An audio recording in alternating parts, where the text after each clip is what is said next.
This morning, a major arrest shook the community as retired Navy Admiral Robert Burke, age 62, from Coconut Creek, Florida, along with two business executives, Yongchul Charlie Kim, 50, and Meghan Messenger, 47, both of New York, were taken into custody. They faced charges connected to their alleged roles in a bribery scheme involving a U.S. government contract. Today, a 5-count indictment was unsealed, outlining serious allegations.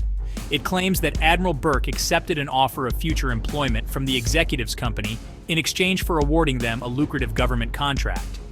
This indictment was announced by a team of high-ranking officials, including U.S. Attorney Matthew M. Graves, Principal Deputy Assistant Attorney General Nicole M. Argentieri, and leaders from the Defense Criminal Investigative Service, the Naval Criminal Investigative Service, and the FBI's Criminal Investigative Division.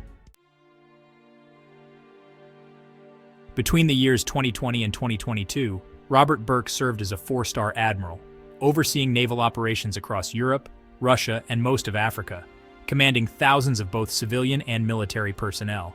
Meanwhile, Yongchul Charlie Kim and Meghan Messenger held positions as co-CEOs of Company A. This company was involved with the Navy, providing a workforce training pilot program from August 2018 through July 2019. However, their contract was terminated by the Navy in late 2019, with explicit instructions for Company A to cease all contact with Admiral Burke.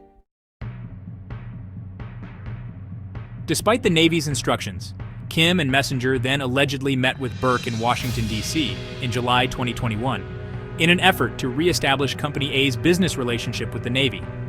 At the meeting, the charged defendants allegedly agreed that Burke would use his position as a Navy admiral to steer a sole source contract to Company A in exchange for future employment at the company. They allegedly further agreed that Burke would use his official position to influence other Navy officers to award another contract to Company A to train a large portion of the Navy with a value Kim allegedly estimated to be triple-digit millions. In furtherance of the conspiracy, in December 2021, Burke allegedly ordered his staff to award a $355,000 contract to Company A to train personnel under Burke's command in Italy and Spain. Company A performed the training in January 2022.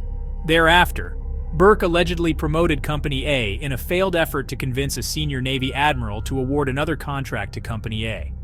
To conceal the scheme, Burke allegedly made several false and misleading statements to the Navy, including by creating the false appearance that Burke played no role in issuing the contract and falsely implying that Company A's employment discussions with Burke only began months after the contract was awarded. In October 2022, Burke began working at Company A at a yearly starting salary of $500,000 and a grant of 100,000 stock options. As alleged in the indictment, Admiral Burke used his public office and his 4-star status for his private gain, said U.S. Attorney Matthew M. Graves. The law does not make exceptions for admirals or CEOs. Those who pay and receive bribes must be held accountable. The urgency is at its greatest when, as here, senior government officials and senior executives are allegedly involved in the corruption. Today's indictment exemplifies our unwavering commitment to eradicating fraud within the DoD, said Deputy Director Grant A. Fleming, Department of Defense, Office of Inspector Generals, Defense Criminal Investigative Service, DCIS. Together with our federal partners, DCIS will persist in dismantling attempts to defraud the U.S. government.